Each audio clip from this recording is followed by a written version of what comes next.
Hare Krishna, everyone. Thank you for joining. We'll start with Mangalacharan. Om Ajnanatimirandhasya Jnananjanashalakaya Chakshurunmilitam Yena Tasmai Shri Guruve Namah. Shri Chaitanya Manobhishtam Sthapitam Yena Bhutale Swayam Rupa Kadamayyam Dadati Swapadantikam. Vandeham Shri Guru Shri Utapat Kamlam Shri Gurum Vaishnavamscha Shri Rupam Sagrajatam Sagana Raghunathanvitam Satam Sajivam साद्वैतं सावधूतं परिजनसहितं Krishna Chaitanya देवं श्री राधा कृष्ण पादान् सागण ललिता श्री विशाखान्वितांश्च हे कृष्णा करुणा सिन्धु दीनबन्धो जगत्पते गोपेश गोपिका कान्ता राधा कान्ता नमोस्तुते तप्त काञ्चना गौरांगी राधे वृन्दावनेश्वरी वृषभानुसुते देवी प्रणमामि हरिप्रिये वाञ्छाकल्पतरुभ्यश्च कृपा सिन्धुभ्य एव च पतितानां पावनेभ्यो वैष्णवेभ्यो नमो नमः। जय श्री कृष्ण चैतन्य प्रभु नित्यानंद श्री अद्वैत गदाधरा श्रीवासादि गौर भक्त वृंदा नमो विष्णुपादाय कृष्ण पृष्ठाय भूतले श्रीमति भक्ति वेदांता स्वामीति नामिने नमस्ते सरस्वती देवे गौरवाणी प्रचारणे निर्विशेष शून्यवादी पाश्चात्य देश तारणे मूकं करोति वाचालं पंगुं लंगायते गिरिं यत्कृपातमहं वन्दे श्रीगुरुं दीनधारणं परमानंद माधवं श्रीकृष्ण चैतन्य ईश्वरं गुरुवे गौरचन्द्राय राधिकाय तदालये कृष्णाय कृष्ण भक्ताय तद्भक्ताय नमो नमः। Hare Krishna. Thank you everyone for joining. Let's get started. Rekha Mataji's thing, this song is my favorite song. Hari Bol. So tomorrow we'll have some more Lord Ram's Kirtan and Hari Kirtan in general. Please join us at Poonam Mataji's house, whoever is in this area of Memphis, Jackson, Mississippi, Arkansas included. So please join us. Okay, we'll start with our second verse or second mantra of Sri Isopanishad. Okay. So the first verse was the Om Purnamada prayer. And the second verse was, the first mantra was Ishavasyam. Okay, let's recite both of them actually, since many people are joining today for the first time. Let's recite both of these. Please recite after me. Om Purnamada Purnamidam Purnat Purnamudachyate. Let's go. Om Purnamada Purnamidam Purnamudachyate Purnasya Purnamadaya Purnamevavashishyate. Purnasya Purnamadaya Purnamevavashishyate. Let's recite all together once more. We'll do it all together. Om Purnamada Purnamidam Purnamudachyate Purnasya Purnamadaya Purnamevavashishyate. Let's do the next one also. We'll do first lead and follow and then together. So this we'll do one line at a time. Ishavasyamidam sarvam Ishavasyamidam sarvam Yatkincha jagatyam jagat Yatkincha jagatyam jagat Tena tyaktena bhunjitha Tena Tena tyaktena bhunjitha bhunjitha Magridha kasya swidhanam Magridha kasya swidhanam. swidhanam. Try to fit it in our memory. Okay, try to memorize this as we go. I think Om Purnamada verse most of you have memorized. Let's try to fix this in the memory too. So let's do it 3 times. We'll do it together. Ishavasyamidam sarvam Ishavasyam sarvam Yatkincha Yatkincha jagatyam jagat Yatkincha jagatyam jagat Tena tyaktena bhunjitha Tena tyaktena bhunjitha मागृधाकस्य Kasya धनं Dhanam. मागृधाकस्य Dhanam. Once more, everybody together. Let's start. Ishavasya Ishavasam sarvam sarvam yatkincha Yatkincha jagat Yam Tena jagat Tena Tena Bhujita Magridakasya Magridakasya Siddhanam. Siddhanam. Once more. Ishavasya Ishavasya sarvam sarvam Jagatyam jagat jagat Tena Tena Bhujita Tyaktina Bhujita Magridakasya Magridakasya Siddhanam. One of the keys I feel helps in remembering verses is remembering the first word. If you remember the first word of each line, then the others typically flow. So I'm going to stop the screen share. Let's see if we can do with memory. Okay, let's go. Ishavasyamitam sarvam yatkincha Yatkincha Jagatyam jagatyam Jagat jagat tena tyaktena Tena Tyaktina bhujita Bhujita magridhakasya Magridakasya swidhanam Siddhanam. Ishavasyamitam Ishavasya sarvam Ishavasyamitam sarvam sarvam yatkincha Yatkincha jagatyam Jagatyam jagat jagatyam Jagat jagat tena Tena tyaktena Tyaktina bhujita Bhujita Bhujita magridhakasya Magridakasya swidhanam. Magridha. Siddhanam. Who wants to recite from their memory? Either of the two verses. Can I do the first one? Yes, Madhuri. Om Purnam Ada Purnam Ida Purnat Purnam Udyachyate Purnas Purnam Adhaya Purnam Eva Vishishyate. Very bold. Good job. Very nice, Mataji. Wonderful. Who else wants to recite from memory? Recite the first one. Yes. Om Purnamada Purnamidam Purnat Purnamudachyate Purnasya Purnamadaya Purnam Eva Vashishyate.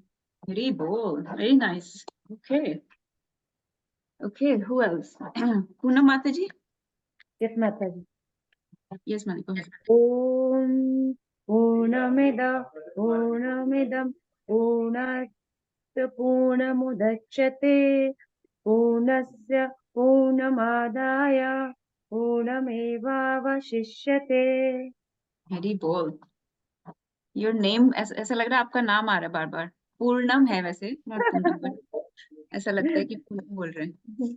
Very nice. Very bold. Okay. ठीक है. तो first mantra, not many people have memorized, I believe, but please try. Abnivedi, do you know this verse? The first or second? Either We one. know the first one. Okay, go ahead. Oh. Om Purnamada Purnamida Purnamudachyate Purnasya Purnamadaya Purnat Eva Vashishyate. Purnam eva vashishyate. Hari bol. Very wonderful, everybody. Good job. Okay. So let's get started. So these were the two verses. So the first verse, just in a nutshell, the invocation mantra said that everything is complete. The Lord is whole, complete, whole, perfect, and everything that emanates from him is complete, whole, okay, and perfect. Then the first mantra, we discussed the Ishavasam principle, which means that everything is Lord's property. He's the controller, maintainer, he's the proprietor. He's the Ishwar, he's the Maheshwar, he controls everything. So this is called Ishavasam principle, that he is the proprietor of everything. So you do not control anything, nothing belongs to you, okay? Which means that whatever you use, you should use in a limited quota. There is a quota which is sanctioned for your purpose, for your own use, okay? And there is different quota assigned for each species, for different humans with their different capacities to serve, with their different potentials. They are given different quota. And we discussed the quota allotted according to like how much land you can have, how much food you can eat, what food you can eat. So what is your righteous or sanctioned quota that you can use in this world? And if you go beyond that quota, then you will be breaking the rules of nature, you will be breaking the laws of nature, and you will be punished according to the laws. So the verse tells you, ma gridha, do not accept anything that does not belong to you, that is not your righteous quota. Okay, for example, it is not our righteous food to eat animals. Okay, they are not our righteous food. But let's say for tiger or lion, a deer is their righteous food. But we cannot say that deer is our righteous food. So we will get punished by the laws of karma if we try to claim something that is not ours, whether it's food, whether it's another's property, whether it's another person's wealth, whether it's land, whether it's somebody else's spouse, or anything like that which is not allotted to you, you cannot use. And another concept, so everything should be sanctioned, but also when we come to transcendental devotional service, everything not only should be sanctioned, but everything should be sanctified also. Which means that, yes, you can eat vegetarian food. That's your righteous food. That's your allotted quota. But even in the vegetarian food, first of all, you don't do atyahar. You eat limited amount, okay? Only that much that will fill your stomach, not more than that. And whatever you accept, even that food needs to be sanctified by first paying gratitude to the Lord to whom it all belongs. Since it's Ishavasyam, since it did not belong, even that vegetarian food did not belong to you. You did not make the grains, you did not make the land, you did not make the soil, you did not make the sun that nourishes it, you did not make the water that nourishes those crops, right? You did not do anything. So everything was provided to you, everything was given to you. So you have to pay gratitude to the Ishwar to whom it all belongs, respecting the Ishavasyam principle. And so everything should be sanctified. Okay, so accepting vegetarian food is one thing, but accepting prasad is what makes it sanctified. So it should be sanctioned quota, plus it should be sanctified. Even just consuming sanctified food or sanctified land or sanctified property is also sinful if you do not pay gratitude, if you do not offer it to the Lord first. So everything needs to be sanctified to uphold the Ishavasyam principle.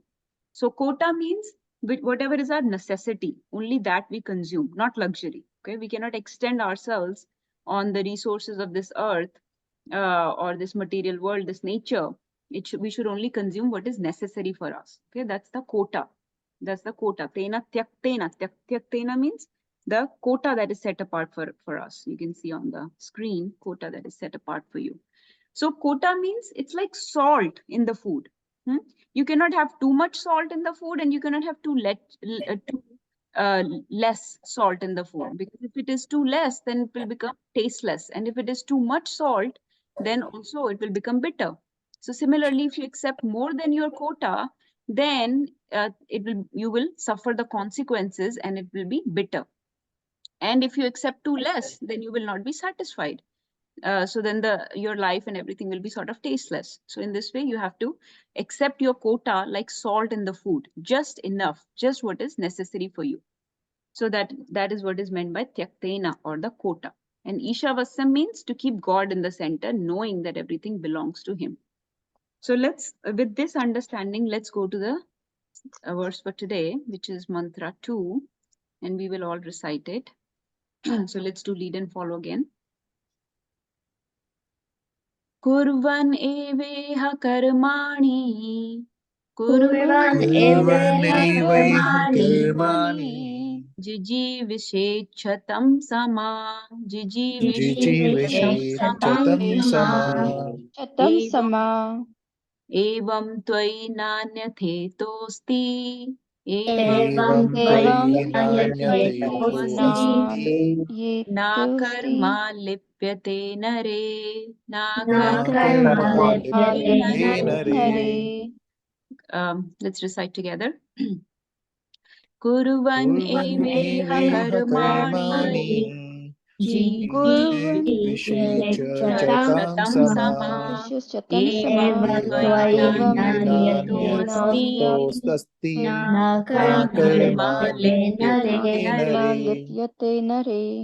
So for those that are joining for the first time today, or have not joined before in the reading of Sri Isopanishad, we are reading the full purport of Prabhupada. So we will take turns to read Prabhupada's purport. So please keep volunteering one after another, so there is no lag in the class, otherwise it gets long.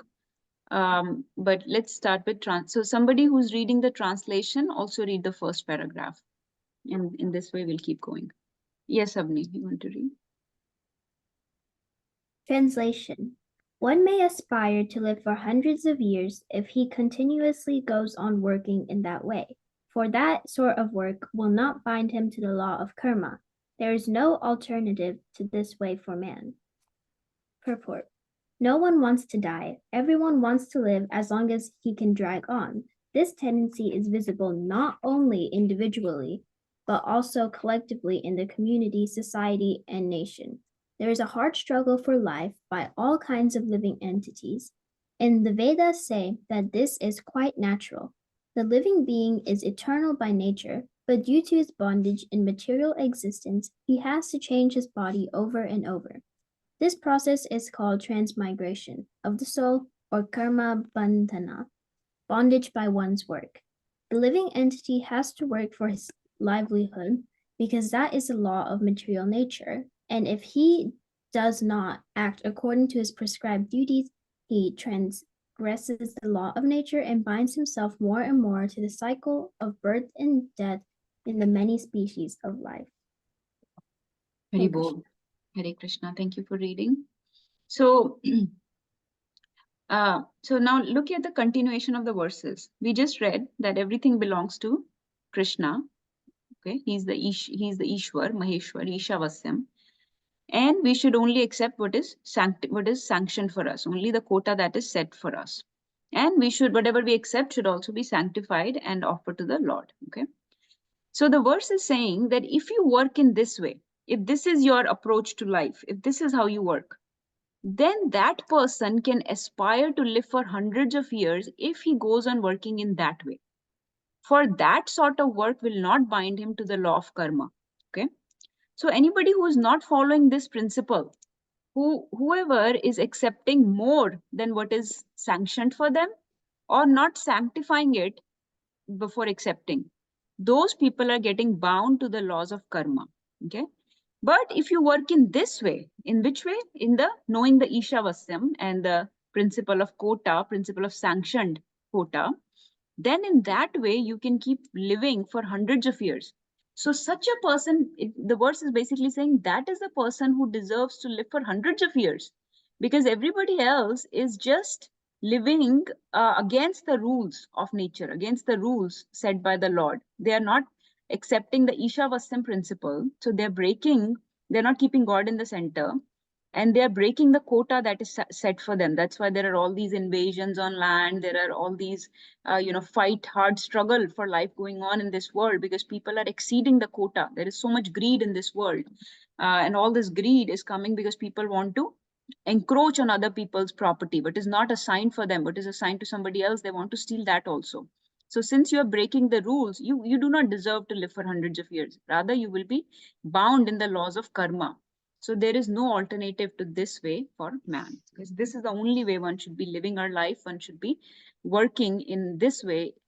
This should be the approach of our life, and there is no other alternative other than this approach. Okay. Imagine, like in a room, like in this room, let's say I have 8 children. Okay, 8 kids are playing, and to each kid I have given one toy to play. Okay. Now, if they're each playing with their toy, then they're playing happily, they're joyous, they're content. Okay. But let's say one child develops the greed and he wants to steal the toys of other 4 kids. He's like, I want 4 toys. I don't want one toy. How come that person has one toy? I want 4 toys. So he takes the toys. Jo bada bacha hai, the older kid will somehow subdue the other 2 younger kids and steals their toy. Now he has 4 toys. Now what will the other kids do? There will be suddenly all the joy and contentment and satisfaction is gone, and suddenly there is chaos. Everybody's crying and screaming, and there is fights going on, right? And so this is what is going on in the world. This is what is going on when we are, invading other countries, and when we are, USA wants to take control of Iran because we want their gasoline, and so many things going on, right? Everybody just wants to take everything for themselves, to enjoy things for themselves. So if that's your principle, if you're not working for God, if you do not understand that it all belongs to God, Ishavasyam, you're breaking the Ishavasyam principle and you want to enjoy everything for yourself and exploit others in this process, right? So this older child is exploiting other kids. You exploit other people's property because of this intense greed to enjoy yourself, then that leads to all kinds of problems in this world. Actually, if you think about it, all the problems that we see nowadays, consumerism, right? Materialism, like people want to hoard so much stuff. They consume, like all the advertisement in industries based on this consumerist nature. You need this. You should have this thing in your house, right? They tell us that you should have, and we develop this greed. Oh, I should have this thing. Every day, every party, I need to wear a different dress. Did I repeat this dress? Am I repeating this dress? Did I wear this same sari the last time? Oh, what will people think? I wore the same sari again. So what are we doing? We have this intense greed. This consumerism happens. Then think about any other problems. Human trafficking, organ trafficking, imperialism. Imperialism means to extend your military power, right? So that you want to invade other people. Just a Mughal empire, yeah, British Empire, yeah, Roman Empire, yeah, Greek Empire, all these empires, what were they trying to do? They were trying to have their power over other countries forever. But these things do not last forever. All these corruptions and frauds and scams that happen because they want, slavery. Slavery was another. What are we trying to do? We are just trying to enjoy others' property. Money laundering, extramarital affairs, all these things. What is this? Trying to enjoy something that does not belong to you. But actually, Ishavasyam principle tells that everything belongs to Lord and nothing was yours to begin with. So whatever you get is just the quota that you should only use the quota that is assigned to you. Whatever you get is mercy of the Lord. So you should be grateful to him for giving you that much allotted quota. So G or Jine Do principle, basically. Okay. So now understand, let's, I prepared a PowerPoint, which I thought will be helpful. We did a PowerPoint last time also, and everybody seemed to like it. But let's actually read the second paragraph also.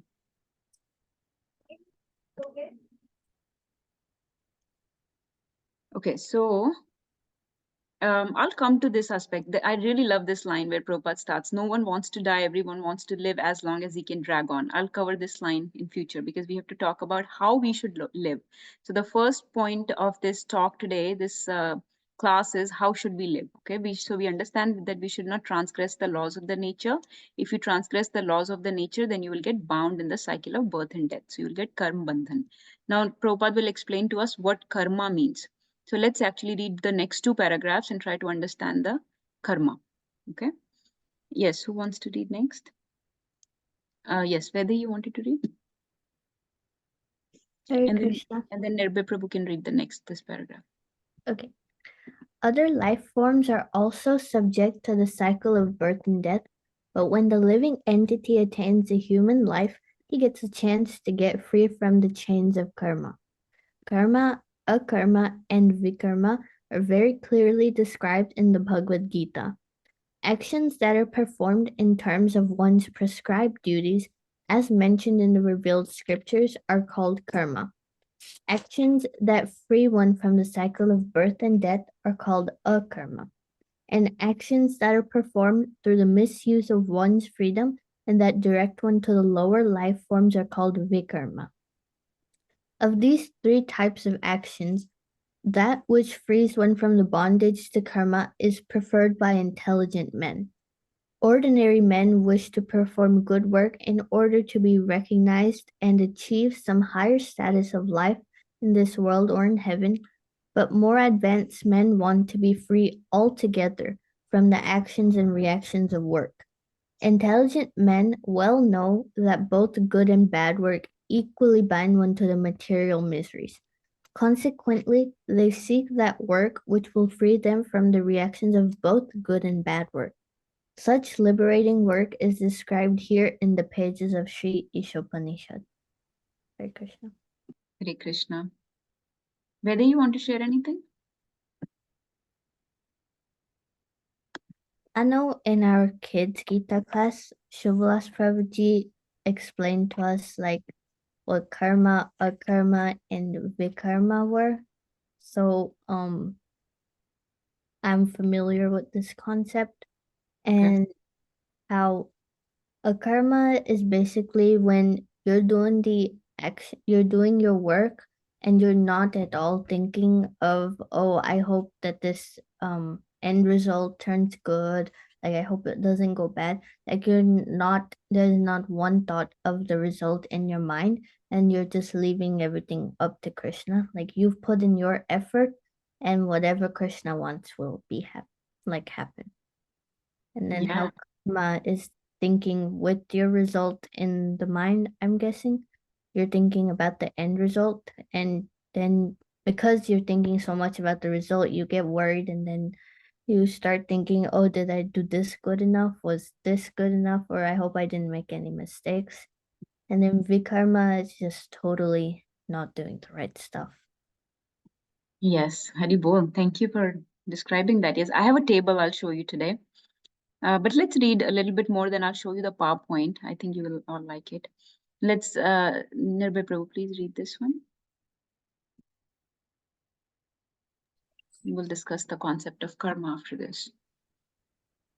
Hare Krishna. The instructions of Sri Isopanishad are more elaborately explained in the Bhagavad Gita, sometimes called the Gita-Upanishad, the cream of all the Upanishads.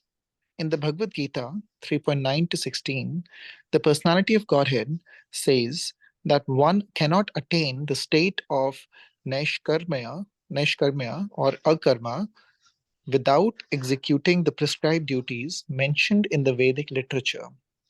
This literature can regulate the working energy of a human being in such a way that he can gradually realize the authority of the Supreme Being.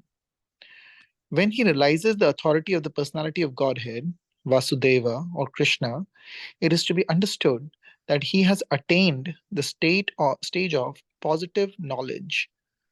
In this purified stage, the modes of nature, namely goodness, passion, and ignorance, cannot act, and he is able to work on the basis of Naishkarmya. Such work does not bind one to the cycle of birth and death. Hari Bol. Yes, Nirbhay, you want to share something? So yes, continuing with the same in the same lines of whether he nicely explained about vikarma, akarma, and karma. And here it is continued and talking more about akarma, or also called as naishkarmya. The Naishkarmya Gita is a Upanishad also, as we discussed last time. It is part of Mahabharata also, and is part of Upanishads also, because spoken by the Lords, Shruti and Smriti both. So it is Gita Upanishad. And in Gita Upanishad, Sri Krishna himself has said from 3.19 to 26, those verses describe the process of Naishkarmya, or how the work, if done on the you have to follow the Vedic principles correctly to be to do work according to the prescribed do the prescribed duties according to what is said. Uh, so to do Nishkarma or Akarma, to get to that platform, that's a transcendental platform. And when we say transcendental, we means to transcend or to cross or be beyond the three modes of material nature. So most of the activities that we do, usually, if they are not done based upon the principles given by Krishna or thinking about Krishna, then they fall into one of the three actions mode of either they're directed by one of the three modes of material nature, either passion, ignorance, or satoguna, or goodness. And all the actions pretty much, when they are done without keeping Krishna in the center, more or less, can be divided into one of these three modes. Or the same action, depending upon your mentality behind it, can be under one of these three different modes of material nature also. So basically to do or to get to Neshkarma or a karma, and to get the reason we want to get to Neshkarma or a karma is because we want to get out of the cycle of this birth and death. Because even good actions will we will get results of them, and then if we get the results of even the good actions, then we will keep coming, having this be in the bondage of this birth and death cycle, and we'll keep having to take birth to um, to suffer the results of even our good karmas. So it's not that if somebody just does good karmas, they will get out of this bondage of birth and death. To get out, we have to be transcendental or be on the platform of karma. Hare Krishna. Hare Krishna. Thank you, Nirbhay Prabhu. So let's understand the concept of karma. I think Nirbhay Prabhu explained very nicely. Vedi also mentioned. But the first thing to know is that whatever action you do, as soon as you act, okay, whatever action you do, as soon as you act, you get entangled. Okay, whatever action you do, anything you use in this world, any act you perform, good, bad act, good action, bad action, or even no action, okay, you will get bondage. Okay, somebody thinks, oh, they are fighting on the street. Should I break up the fight? Should I fight with them? Or should I just keep walking? Should I act, not act, or do good act, or bad act, or not do it? Whatever you do, you will get bondage. Okay. If you try to break up the fight, bondage. If you fight with them on side of one person or the other, bondage. If you keep walking, thinking, I'm not doing anything, I didn't do anything. Some people say, I didn't do anything. Well, then didn't do anything is also bondage. So like if Arjuna ran from that war, if he ran away, that's also bondage. Actually, that's vikarma. That's actually sinful action, because you saw something happening, something bad happening in front of you, and you did not try to prevent it. You did not try to stop it. So that's actually vikarma. That's actually against scriptures. So good action, bad action, no action, everything will bind you. Okay. But whether you get a good reaction, bad reaction, that depends on good action or bad action. So if you did good action, maybe you'll get good reaction, but you will get reaction nonetheless. If you did something bad, you will get bad reaction. So पुण्य मिलेगा या पाप मिलेगा, पर कुछ तो मिलेगा, कुछ किसी तरह की bondage तो मिलेगी. Whether you get bound in a golden rope or iron rope, that's different. Okay, some kind of prison you will go, whether you go into a very luxurious prison of heavenly planets, or you go into the very dungeons of hellish planets, but some cell house, some prison house you're going. Okay, but they're all prisons in the end. They're all bondage in the end. Whether you get bound by the golden rope or you get bound by the iron rope, it's still a bondage. It's still a rope that's binding you. So you will get bondage whether you do good, bad, or no action. So this is the first point to understand. Okay. So we are trying to understand how to live our life, because we have to do some action. Okay. Every time we are doing something or the other. And not only knowingly when you act, even unknowingly when you do some action, you will still get bondage. Okay. Even unknowingly, when you do unintentionally, you do some action, you will still get bondage. Like some people say, I don't do anything bad. Okay. I'm just doing good. So maybe I'll just get good reactions. But even unknowingly, unintentionally, you are committing many many sinful actions that you are not aware of. I had this happen to me once when somebody was arguing with me. I'm living my life very piously. I do not do anything bad, so there is no way I will get sinful reactions. But there are certain sins you are committing on a daily basis that are completely unpreventable. You cannot prevent them. They are completely a part of your existence. Just because you're existing in this world, you are committing many sinful actions. Okay. So there are actions that you decide to commit, and then there are certain actions that are happening unknowingly without you even intending to commit sins are happening. Okay. Those sins are called panchashuna sins. Panchasuna sins. Okay. So these are basically 5 kinds of sinful activities that we are performing unknowingly, unintentionally, just by our existence. And you can read about these, but they're described in the scriptures, like sweeping the floor, lighting a fire, cooking the food, walking on the street, grinding the grains to get flour, receiving the water, even drinking the water. So every time you're committing sins by killing actually many living entities that we are not even aware of. So those are called panchasuna sins. Okay. This is Prabhupada's statement. Prabhupada says, suppose I'm not willingly killing any animal, but unconsciously I'm killing so many living entities by my walking, by my so many things. They are called panch. So to purify for these panchsuna sins, there are panch yagyas mentioned in the Vedic scriptures. So Prabhupada says, this is Prabhupada's statement from a lecture. They are called panch yagyas in the Vedic scriptures. Killing of animal does not mean that if a man kills a cow or goat for eating, he's killing. And those who are vegetarian, they are not killing. They are also killing. A vegetable has also got life. So it is not the question of killing. It is a question of offering yajna. So even our basic existence is causing sins. What to speak of our actions? Okay. And as you know, I have some, I think, Jains here in the call maybe. And you know that Jain monks, they wear this mask or mesh over their face because they want to prevent any insects. They want to avoid inhaling any insects that may die because of their breathing. Because just by our breathing, we are killing germs and insects that are living entities. And you know that Jain monks also carry soft brooms to sweep the paths as they walk, clear of any creatures to avoid stepping on them, right? So in this way, this is mentioned in many traditions that just by our existence, we are committing many sins, what to speak of our actions. So to purify for these sins, it is said that we should, especially the grahastas, the householders, should do panch mahayagyas, 5 great sacrifices, okay? And this is mentioned in Vedic scriptures to counteract for these type of sinful actions that are imperceptible sinful activities that we did not plan on killing, unintentional. We do panch yagyas to please the demigods. They are called Deva Yagya. To please the Pitris or ancestors, Pitri Yagya. To please all the living entities, for the welfare of all living entities, Bhuta Yagya. For the welfare of humans or Naras, we do Nara Yagya or Manushya Yagya. And then to please the Supreme, we do the Brahma Yagya for Brahman, Brahma Yagya.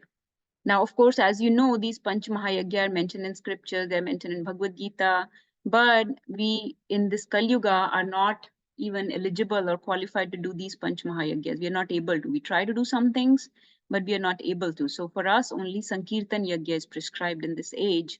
Yajanti hi sumedisha, that all the intelligent men in this age will actually chant the holy names. That's why we were chanting Lord Ram's name before, because one name of Lord Ram will cancel so many sinful actions that we commit intentionally or unintentionally, knowingly or unknowingly. And so the only yagya that is prescribed in this age of Kali is actually the Kirtan of Hari's name, Lord Hari's names. Then I'm just quoting from Bhagavad Gita, many verses that you should know to understand the concept of karma. Okay. So in this verse, Krishna says, everyone is forced to act helplessly according. So I'm putting a PowerPoint on the screen. Hopefully all can see for your visual enhancement. Everyone is forced to act helplessly according to the qualities he has acquired from the modes of material nature. Therefore, no one can refrain from doing something, not even for a moment. Perform your prescribed duty, for doing so is better than not working. One cannot even maintain one's physical body without work. So Krishna is very clearly telling Arjuna that do not give up work even for a moment, because you cannot refrain. You've been given a body, you've been given these senses, mind, intelligence. They all need to be engaged in a prescribed duty. Prescribed duty means an action that is aligned with the scriptures, an action that is for the welfare of all. Okay, it is not something that is against scriptures. It is something that is aligned with God, aligned with the God's plan. And the God's plan is that everybody should go towards spiritual advancement. So if this prescribed work you do, then your senses, body and mind will stay engaged. Okay, so that is called karma. Niyatam kuru karma tvam. Then after these two verses, Krishna says, not only that you do this prescribed duty, not only that you do this work, but you do this work as a sacrifice for Vishnu.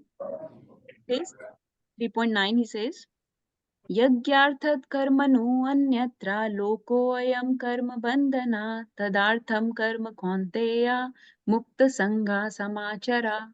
He says, work done as a sacrifice for Vishnu should be performed. So first of all, he says, Keep your body engaged in the activity, because nobody can stay inactive, not even for a moment. But what activity should you do? You should do the one that is aligned with the scriptures, that duty. And even that duty should be done as a sacrifice for Vishnu, okay, as a yajna. Yajnarthat karmano anyatra loko ayam karma bandhana. Otherwise, in this world, loko ayam, in this world, karma bandhana, that karma will cause bondage. So he says, work done as a sacrifice for Vishnu should be performed, otherwise work binds one to this material world. So, O son of Kunti, perform your prescribed duties for my satisfaction, and in that way you will always remain unattached and free from bondage. So that's why we are supposed to not only just do karma, but we are supposed to do a karma. We are supposed to do our prescribed duty in such a way that it is done in a God-centered consciousness. It is done with the intention to please the Lord. It is done with the intention for the satisfaction of the Supreme. Now here comes this chart that I was telling you about, that where he mentioned very nicely the concept of karma, akarma, and vikarma. Okay, so I think some of you are very clear with this concept, but this is what I want you to understand, like really fix this in your brain. What does karma mean? So karma, vikarma, and akarma. Let's understand vikarma. It's the easiest to understand. Vikarma basically means a whimsical action, or like a sinful action, something that is not contingent with the, something that is not going with the plans of the Lord, something that is not instructed by the Lord in the scriptures, not aligned with God, okay, not aligned with scriptures of God. It's a completely sinful or whimsical act, just let's say for your own sense enjoyment, for bhoga basically. It is done for bodily pleasure. So what is the purpose of this action? It is done for bodily pleasure. Okay. So this gives you a sinful reaction. You will earn pap or sin by doing these kind of activities that are done just for bodily pleasure. And these type of people that are indulging in anything that goes against scriptures are typically Gnostic people who do not believe in scriptures, who do not believe in God, who do not believe that there is a supreme authority who is the controller, maintainer, right? So they're sort of Gnostic people. Now, remember, this is a very broad classification, and all of us are doing a mixture of these activities. We are not pure, and we are not doing all.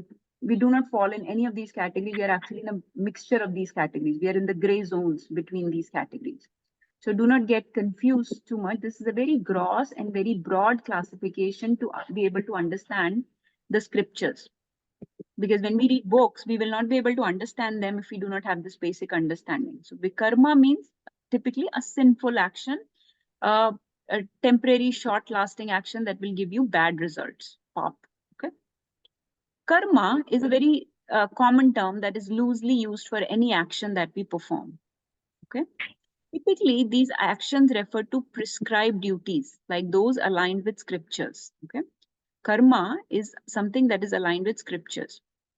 But it is also done for bodily pleasure, for material advancement, for enjoyment. Like most of the karmi people, they want to get a better body, they want to get better health, they want to get promotion, they want to get more money, they want to get a bigger house or bigger car, or they want their child to get admission in a Ivy League college. So for that they are doing work. So they are working for some kind of bodily advancement, or they want to enjoy heavenly planets. They may want a good birth in the next life. So for many reasons, they are doing karma actions for bodily pleasure, advancement, or enjoyment. So these people are doing prescribed duties which are aligned with the scriptures. So they are astic, right? They have belief in scriptures and God. So they're astic. So they will get some good reactions. They will get those things that they want because they are doing it nicely in conjunction with the Lord's will. So they'll get some punya, okay, some good reactions. For example, doing some charity, but with keeping your own fame in mind. Oh, if I do this, people will glorify me. If I make a hospital, then I'll become very famous. So you're doing some charity or some philanthropic work, some altruistic work, but not with seva bhav, but more with the bhav of getting, name, fame, followers, things like that. So you will get some punya, you will definitely get benefit for that. But you are also an astik because you believe in Lord. Then the third type of karma which we recommend to do is the akarma, which Bhagavad Gita recommends, Krishna recommends, and Sri Isopanishad recommends. That is called akarma. Akarma is not only aligned with scriptures or God, but it is also done for the pleasure and enjoyment of God. This is done with a God-centered consciousness, meaning it is not done for my own pleasure. I am doing it as in a seva bhav, seva not just of my family, seva not just of my community, seva not just of my country, but seva of the Supreme Lord to whom all this belongs. Okay, that is called a karma. Okay, so this is done with God-centered consciousness, with Ishavasam, keeping Ishavasam in mind, that I am the servant of the Lord, nothing belongs to me, for pleasure and enjoyment of the God, for his satisfaction. And this is practiced by bhaktas. Okay, and then when it is done with that mood, this concept becomes bhakti. Now, Prabhupada has mentioned the concept of nishkam karma. Okay, like I said, there are gray zones in between these classifications. Nishkam karma is actually a stage before bhakti. Okay, nishkam karmi cannot directly be called a bhakta, because nishkam karma is karmi is somebody who is doing it with detachment, knowing that nothing belongs to me, but he's doing it for liberation or for detachment. Okay, he's slowly developing detachment. He has understood this point that nothing belongs to me, so I want to detach from this world. But he's not attached to the Lord either. He's not doing it for the enjoyment or satisfaction of the Lord either. Still, it's his own personal agenda of mukti or liberation or detachment. So that's why it's a little bit before bhakti, but I put it in this category because just for the ease of understanding. So for the ease of understanding, there are three types of karmas: bad karma, good karma, and akarma. Bad karma and good karma will entangle you. They will give you bad reaction or good reaction. And a karma, or the nishkam karma, or karma, you can say karma yoga or akarma, many names we can use. It is actually done for the pleasure of God, and that does not give you any bondage. So if you really want to be free from the cycle of birth and death, then you need to practice akarma. And when devotees practice it in the seva bhav, it becomes completely transcendental, just like Nirbhay Prabhu was saying, beyond the three modes of material nature. It's not in mode of goodness, passion, or ignorance. It is transcendental, and it becomes bhakti. And that bhakti actually destroys both pap and punya. So one devotee was sharing that first time I heard this concept, that bhakti destroys pap and punya, I was very confused. What? I understand if it destroys pap, why is it destroying my punya? So this concept is, only understood by devotees who understand that we do not anything good also that we do it with seva bhav. So even if you're doing some charity, some philanthropic work, some altruistic work, you should do it with seva bhav, as service to the Supreme Lord, not because you have some personal motive or agenda, because you will get punya, and if you get punya, then you will be next birth you will be enjoying with Indra in the heavenly planets, and their bhoga capacity is a lot. We don't want bhoga. So we don't want to get another body, whether it's in heavenly planets or anywhere else. So bhakti will destroy both pap and punya. So we have to destroy not only our pap, but actually our punya also, so we don't come back to enjoy the punya. So all these people that you see enjoying this life, we see, oh, these celebrities or these people that are so beautiful, Aishwarya Rai, she's so beautiful, or somebody who's so famous and so rich, and they didn't do much work and they became so rich and so famous and such so intelligent, so smart, whatever, we are envious of such people sometimes. But remember, they have earned a lot of punya in their past lives, and right now they are cashing that credit they have. So they are enjoying the balance they have in their spiritual bank account. So they are cashing it right now. But remember that the bank will run empty very soon. That punya will run out. And then whatever pap is, you'll have to suffer those pap. So we have to neither earn pap nor punya. We have to do a karma, which is on the platform of, which is on transcendental platform with God conscious, God-centered consciousness. So this is what I wanted to share. And then in chapter 3 of Bhagavad Gita, Krishna says, talks about the 5 Panch Mahayagyas that I mentioned before, that all the demigods should be satisfied by the performance of yagya and who supply all necessities to you. But he who enjoys such gifts without offering them to the demigods in return is certainly a thief. So Krishna says this a couple of times, that if you're just enjoying something that has been given to you without offering your gratitude, without doing the yagya. So yagya means basically paying your gratitude. If you do not pay gratitude, you do not, even Christians or Muslims, everybody says grace before accepting food.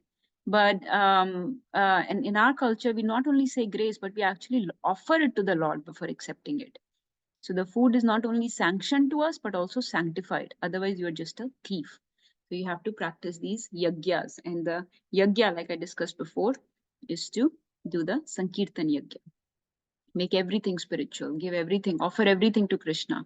Actually, if you go to devotees' house, when they buy new clothes, they first put in the altar. You buy new jewelry, anything you buy, you first put it in the altar of the Lord, that please accept this, because only if you accept it, then I can put it on my body. So people accept it.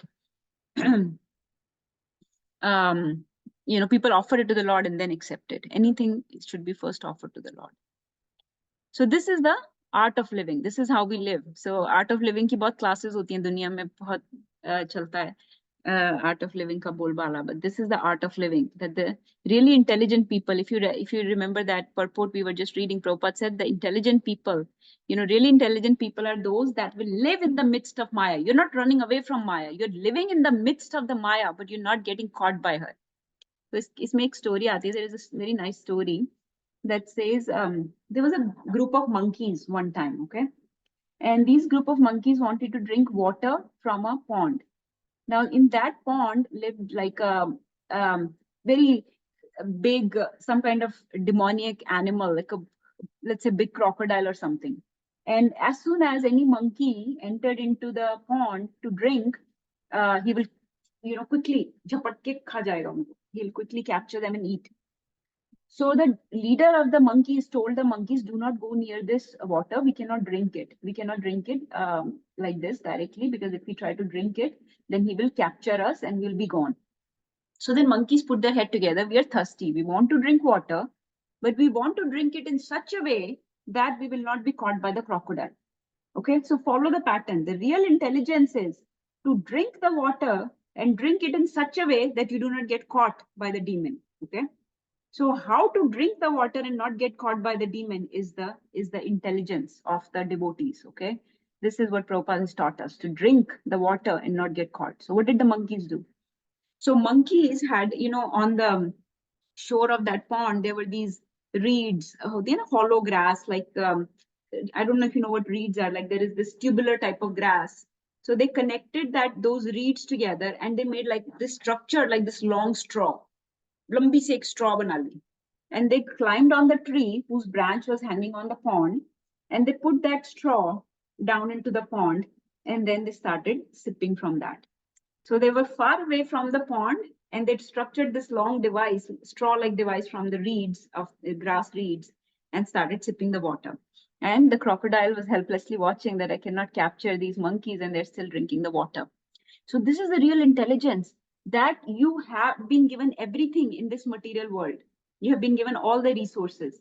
Now you live in this world and you live in such a way that you use all those resources for the pleasure of Krishna, so that Maya can never catch you. But if you decide to jump in the middle of the Maya, like bhogis do, then you will get caught by the Maya and you'll be destroyed. So you will get the bondage. So you have to work in such a way that you offer everything for the love and satisfaction of the Lord. You offer everything for the pleasure of Lord, and then you do not get caught. Okay, so we'll read a little bit more. Okay.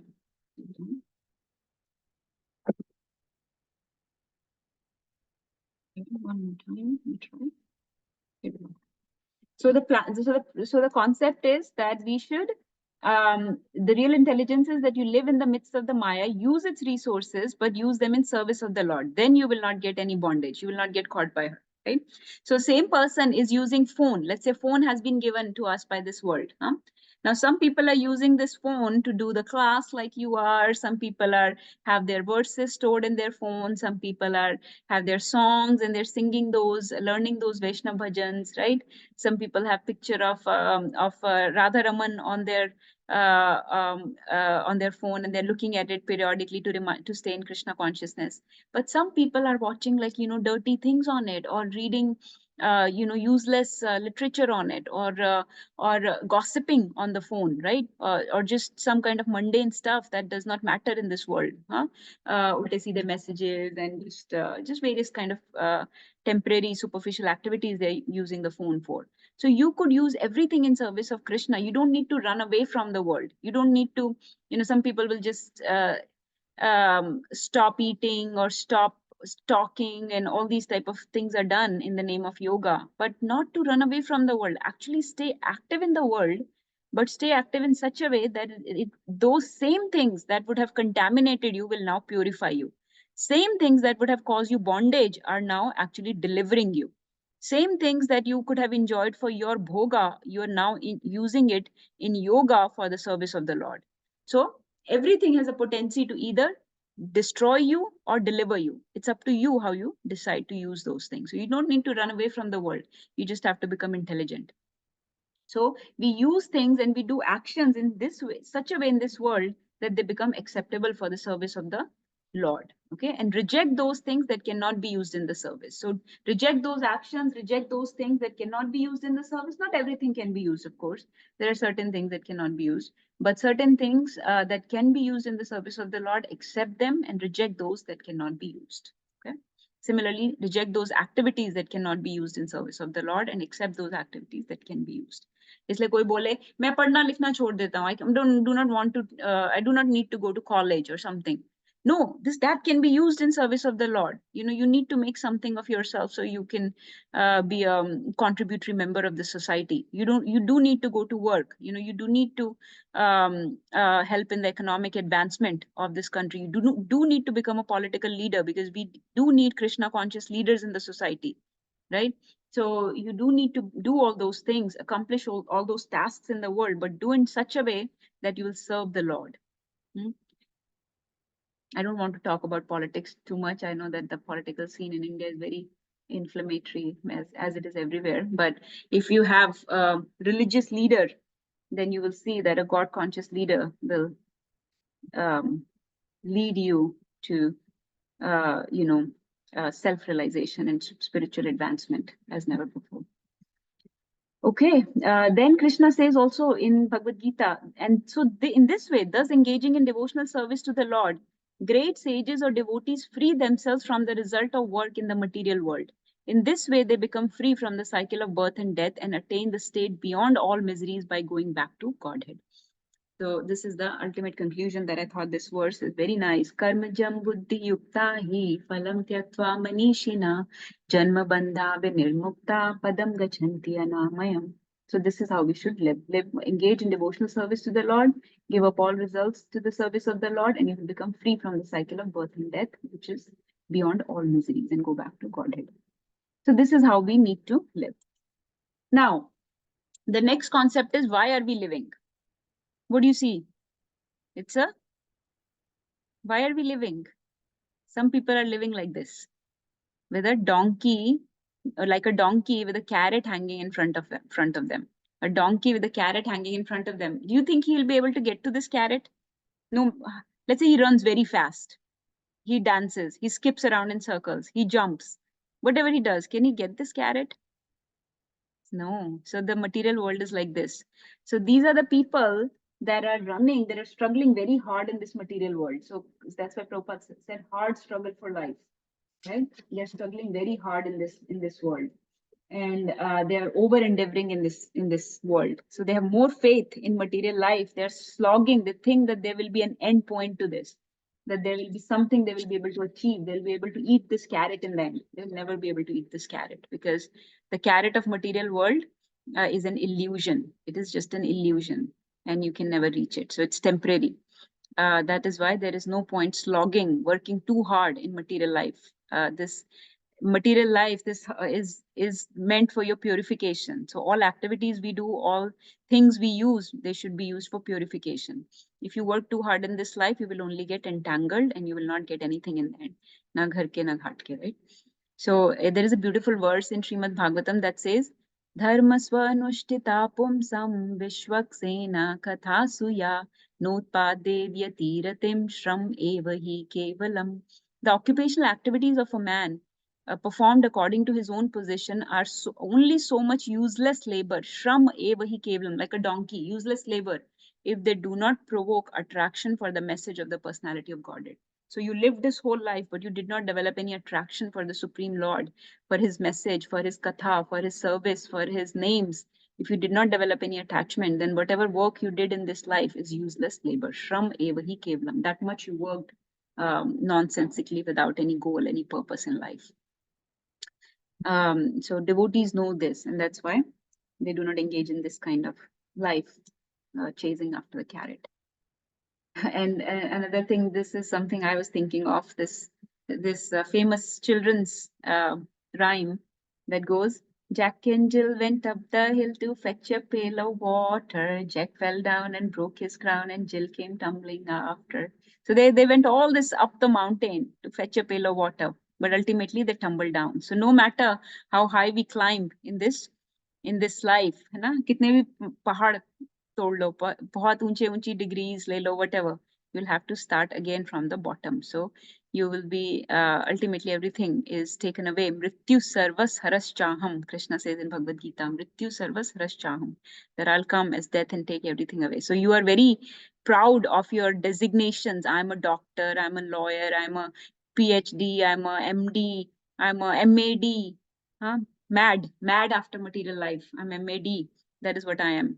Cannot give up my attachments, but ultimately you will come tumbling down, and Jill will come tumbling after. So everybody will come tumbling down, and you will start from nursery again in the next life, if you're fortunate to get a human birth.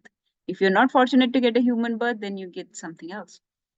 So up Jack got, and home did trot as fast as he could caper. Dame Jill had the job to plaster his caper with vinegar and brown paper. So he realized there is no point climbing this mountain. Let me go back home. So he ran home very quickly, as fast as he could caper. So we should realize there is no point climbing too many mountains, over endeavoring in this material life towards material achievements. So better run home. That's where our Father is waiting. And that's why devotees say, Sarvopadi vinirmuktam tatparatvena nirmalam rishikena rishikesha sevanam bhaktiruchyate. Sarvopadi vinirmuktam. Give up all upadhis. This is a very important verse, by the way, if anybody wants to memorize this. This was said by Narad Muni. Sarvopadi vinirmuktam. Give up all upadhis or designations. Tat paratvena nirmalam. And work in such a way that you become nirmal, that your heart becomes purified, that you become cleansed in this life. Rishikena Rishikesha. Rishikesha is Lord's name. Krishna's name is Rishikesha, the controller of all the senses.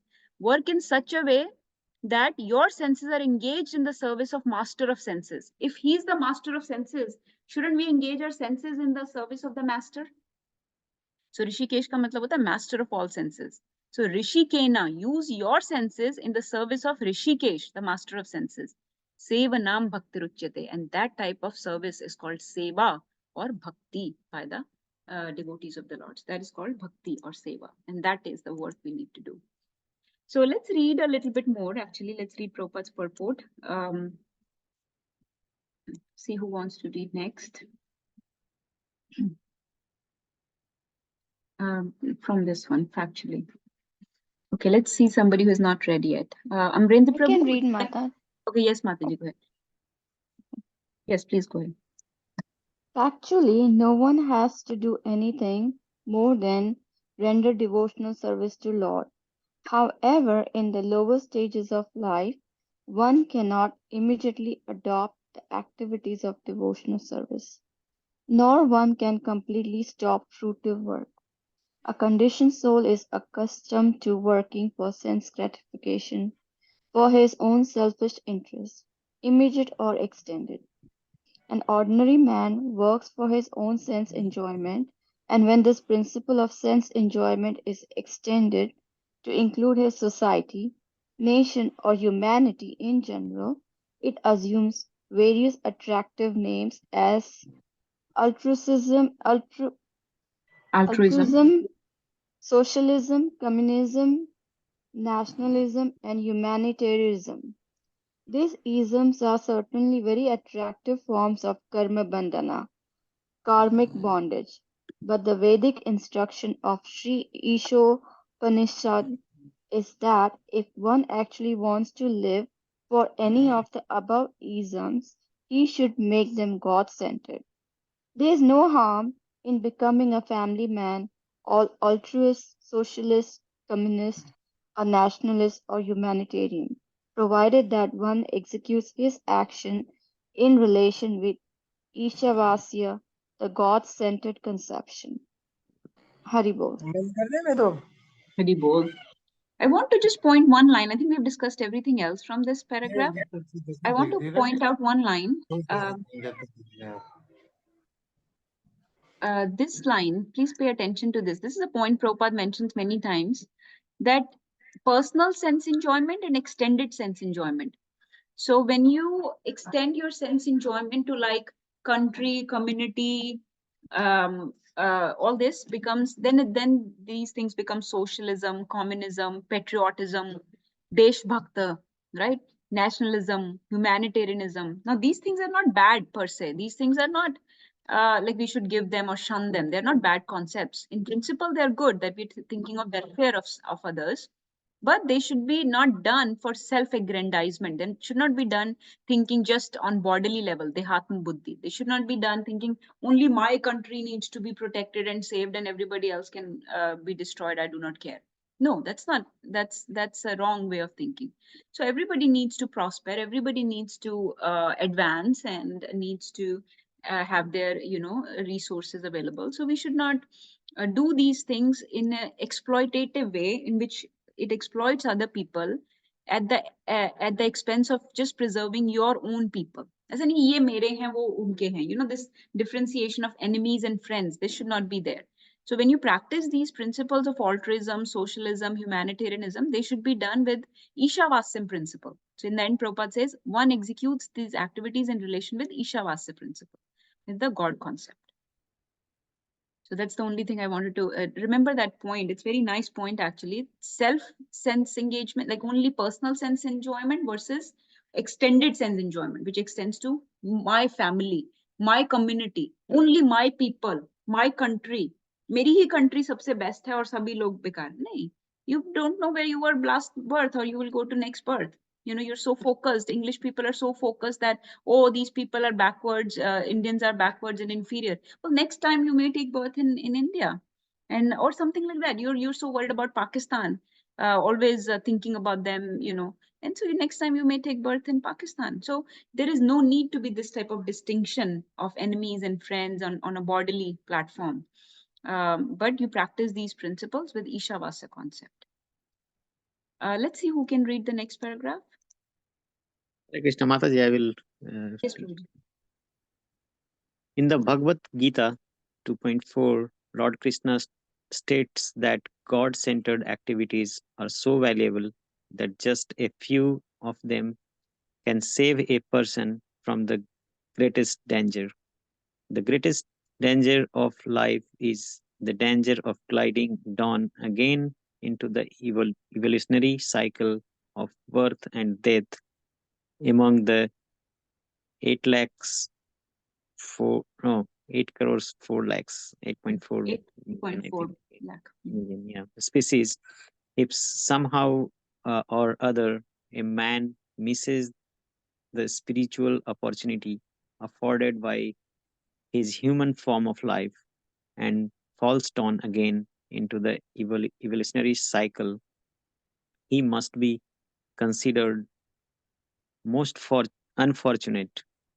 Due to his defective senses, a foolish man cannot see that this is happening. Consequently, Sri Isopanishad advises us to exert our energy in the spirit of Ishavasya. Being so engaged, we may wish to live for many, many years. Otherwise, a long life in itself has no value. A tree lives for hundreds and hundreds of years, but there is no point in living a long time like trees. So, breathing like willows, a begetting children like hogs and dogs, or eating like camels. A humble, God centered life is more valuable than colossal hoax of life dedicated to godless altruism or socialism. Haribol. Thank you, Prabhuji, for reading. So in this paragraph also, I think we've discussed mostly everything. This point again, if somehow or other a man misses the spiritual opportunity afforded by this human life and falls down again, so with such great precious human life we got and we did not use it, then and fell down again in the evolutionary cycle, then that's very unfortunate. So we were given a treasure, a diamond, and we lost it. So very, very unfortunate, right? You just wasted it in foolish endeavors, like a donkey running after the carrot, which was never achievable anyways. So, and and even if you did get the carrot of this world, you remember that it's very tasteless. It's very, it finishes very quickly and gives you more desires, more bhog pravritti, and actually the desires are always frustrated in the end.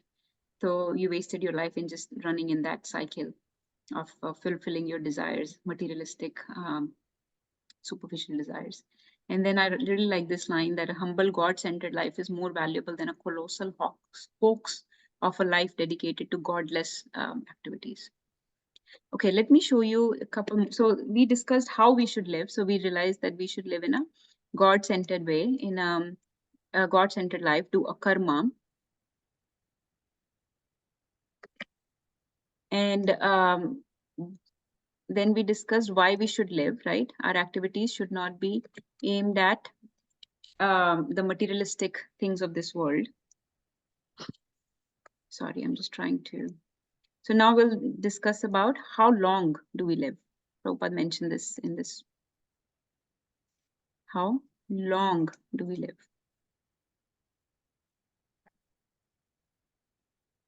Okay, so how long do we live? So this quote I thought was very beautiful. This was actually by Martin Luther King. End of the day, it doesn't matter how many years you lived, how you lived, your life matters. We just had Martin Luther King Day, right? Holiday. When these days come, we should try to understand what these great personalities did in their life. They lived their life in such a way that their life was of quality, not just quantity. So it's the quality of our existence that matters. That's why these days are so important. They're named after them, to meditate on their great, thoughts and things that they believed in, the great wisdom that they have given to this world, the great activities that they performed. So he said this. And so basically it's the quality of our existence that matters. It's not the quantity. Prabhupada, that's what Prabhupada is saying. So use your life in such a way that it becomes it becomes a life of love, sacrifice, service, devotion, not just existing. So we're not just existing. We have to work in this world. We have to act in this world. And our acts should be done in such a way that we become detached from this world and we become attached to Krishna. And then we can serve people actually in a much bigger way. No, if you become a bhogi, if you're just on bodily platform, then you become actually very attached to this body, very attached to this life. Those people want to live long and long. Just Hiranyakashipu never wanted to die. Ravan never wanted to die because they're bhogis. They're very attached to their body. For them, bodily identification is everything. So they're very fearful to lose that body. But if you think of some other personalities, think of Parikshit Maharaj. When he was going to lose his life, he immediately gave up his treasury and his kingdom and his wife and all the wealth he had and everything, all the powers, everything, and he just surrendered. When Bhishma Pitama saw Krishna running towards him with the chariot in his hand, he just paid Dandavat Pranam, he just surrendered. So these great personalities are actually ready to give their life because whatever life they have lived in proper love and service. So they have no regrets. They are not attached to that body. They know that they are not this body.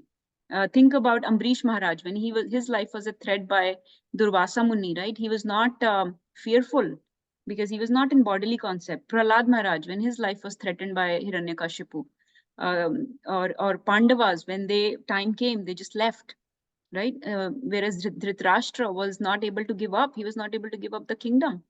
So these great personalities, when they live in such a way that they're not attached to their body. Think about great personalities like Chaitanya Mahaprabhu. He only lived for 48 years, but he's, his teachings, his Shikshashtakam and everything is so glorious. He lived a life of exemplary life. That's what we should become, an exemplar for people. Shankaracharya lived only for 32 years. Like, in how many followers are there Shankaracharya has till date? People are following his purports, his narrations of the Vedantas and of the scriptures, because his life was legendary. So these legendary people became legendary because they were not in bodily identification. They were not bhogis, they were yogis, so they had no fear. Only bhogi people that are attached to the body are very fearful, very anxious. So it's actually the quality of our existence that matters. This beautiful verse comes in Srimad Bhagavatam. It says, what is the value of a prolonged life which is wasted, inexperienced by years in this world? Better a moment of full consciousness, because that gives one a start in searching after his supreme interest. Ek moment of full consciousness, of Krishna consciousness, of self-realization, of spiritual consciousness is much more important than a whole life, a very long life that was completely wasted in just material endeavors. This is what Bhagavatam is saying. So another verse says, therefore, again in Bhagavatam, another verse says, O completely sinless one, I ask you to kindly tell me what the supreme good is. After all, even half a moment's association with pure devotees within this world of birth and death is a priceless treasure for any man. So that is what life is meant for. It's meant for satsanga. A beautiful quote says, it is not the years in your life, but the life in years that counts, right? So janam to sabko milta hai. What's the big deal? Death bhi sabki hoti hai. What's the big deal? Everyone takes birth, everyone dies. But how do you live your life is what matters. There is a verse in Chaitanya Charitamrita that says, Janme janme sabe pita mata paya, Krishna guru nahi mila, bhaja hari naya. So what is the point? सबको सब पिता मिलते हैं, सबको जन्म मिलता है, सबको माता मिलती है, बट कृष्णा गुरु नहीं मिले, भजा हरि नया, हरि नई को नहीं भजा, हरि का नाम नहीं भजा तो क्या किया? And another verse says, Brahman Brahmite Kona Bhagyavan Jiva Guru Krishna Prasad Paye Bhakti Lata Jiva. That there are so many jivas that are just wandering around in this universe, in this cosmic manifestation, up and down. But only the very fortunate ones get the human life. And in this fortunate human life, very few actually get the Guru and Krishna ka prasad. And in that life, we should do sadhu sangha. Sadhu Sangha, Sarva Shastra Kaya, Love Matra Sadhu Sangha, Sarva Siddhi Haya. So that's what we should live for. And then I'll show you the quote of a very great man. You want to see quote of another very great man? This everybody will know in this call, I'm sure, other than kids. Okay. Okay, ready? Here we go. Okay, it's not working. Who knows this quote? So, Zindagi badi honi chahiye, lambi nahi, right? So that's the aim, the goal of the life. We really need to understand, and we need to live in such a way that the quality matters, that we live with love, sacrifice, we do akarma. We don't live for just bhoga, but we detach ourselves from this bodily conception and leave. So this is the situation of a pure devotee versus ordinary jiva. Pure devotee, just Maharaj Parikshit. This verse comes in Srimad Bhagavatam. Maharaj Parikshit, as a result of his wholehearted attraction for the Lord Krishna, was able to give up all deep-rooted affection for his personal body, his wife, his children, his palace, his animals, like horses and elephants, his treasury house, his friends and relatives, and his undisputed kingdom. So this is when he was told that he's about to die in 7 days. Because he had wholehearted attraction for Krishna, he was able to give up everything. And what does ordinary jiva do? Ordinary jiva does this, and this is by Shankaracharya. Ki ordinary jiva ki kya situation hai? Angam galitam palitam mundam dashanavīhinam jatam tundam vriddho yati grihitva dandam tadapina munchati asha pindam. That strength has left the old man's body. His head has become bald. His gums are toothless and leaning on crutches. Even then, the attachment is strong, and he clings firmly to toothless hope. Toothless hope means hopes of this material world of sense gratification. So this is what I wanted to share. from this verse. I think last two paras are remaining. There, Prabhupada is saying the same thing that we have discussed, that altruistic activities should be done in the spirit of Sri Isopanishad, and then they become karma yoga. Such activities are recommended in Bhagavad Gita, for they guarantee their executor protection from the danger of sliding down into the evolutionary process of birth and death. Even though such God-centered activities may be half finished, they are still good for the executor because they will guarantee him a human form in his next birth. In this way, one can have another chance to improve his position on the path of liberation.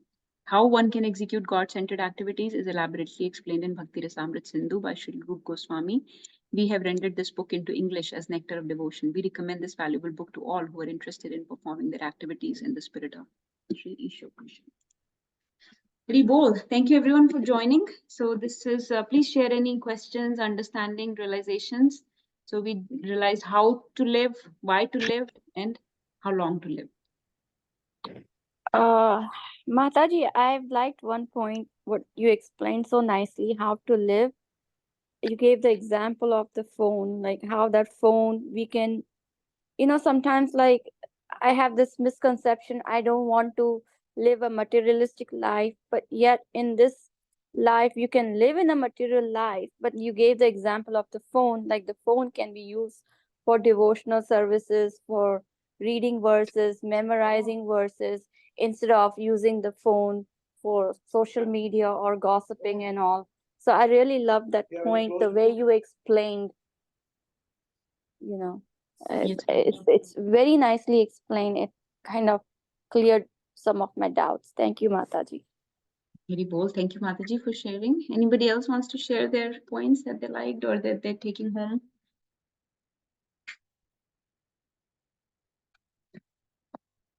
This concept that everybody wants to live a long life, it's called Jeevit Asha.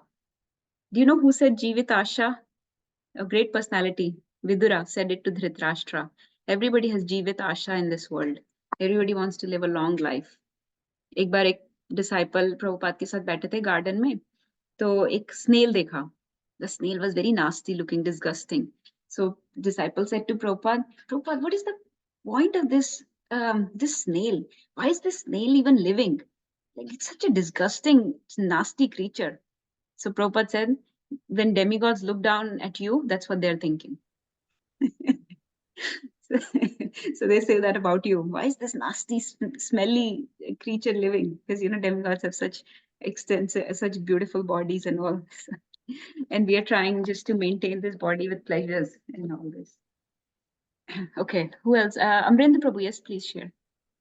Yeah, so recently I got in a group a message, like philosophical thought on children. So I think this is when I was hearing today, it's like that is on children, very beautifully written. I will share that on this group, but I relate that to today's what we talked about.